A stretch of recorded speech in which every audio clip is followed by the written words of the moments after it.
The minimum wage in the United States is only $7.25 an hour.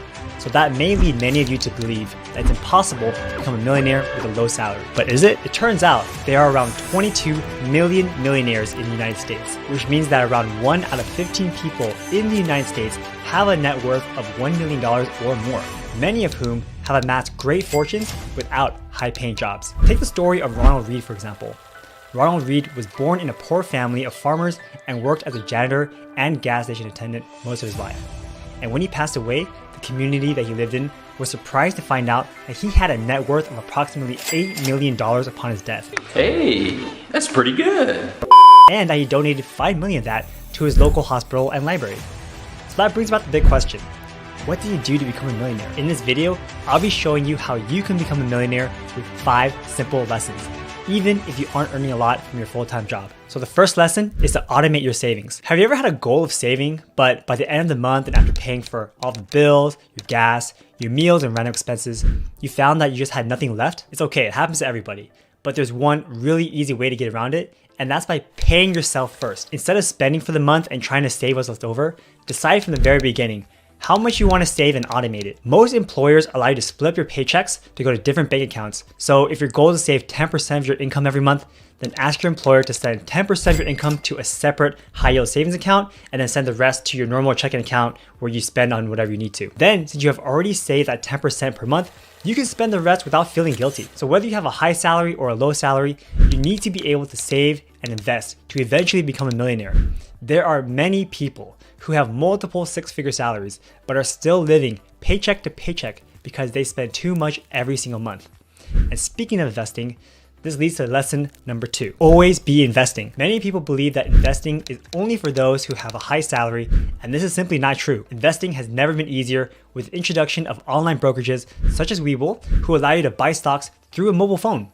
The overall goal of investing is to grow your money, no matter how much or how little you make from your full-time job. Now, on average, the US stock market returns around 9% a year, which means that by investing in it, you're gonna double your money in roughly 8 years. Now, in the beginning, it might be discouraging to see the money growing so slowly, but the beauty of investing is that at a certain point, the investments will grow faster than the money that you put into it. So as an example, let's say we have 2 people.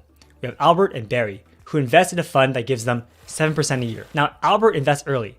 He invests $5,000 a year at age 18, and he continues to invest that money every single year for the next 10 years. But 10 years later, he stops when he's 28 years old, and he just lets the investments continue to grow. On the other hand, we have Barry, who invests a little bit later, but he also invests the same $5,000 every single year, and he continues his annual $5,000 contribution until he retires at age 58. So by the end of it, Albert invested for only 10 years, and he only put in $50,000.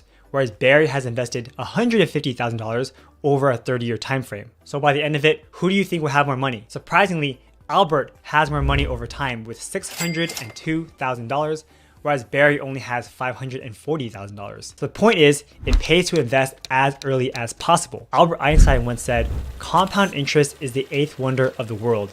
He who understands it earns it, and he who doesn't pays it." When I understood how important it was to invest early, I opened a brokerage account right away. But then I encountered an issue. What should I invest in? So this leads to lesson number 3, diversification. No one knows what will happen in the future.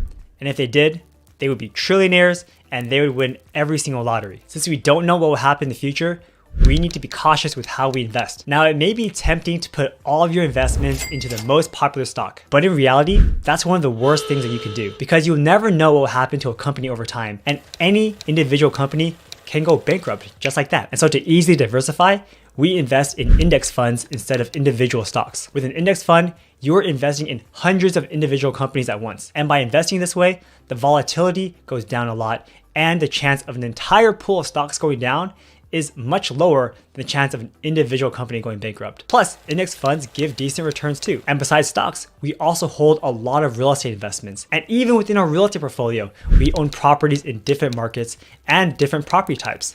So all of this diversification helps us in case something happens to one market and one industry. So now you might be wondering, when's the best time to invest?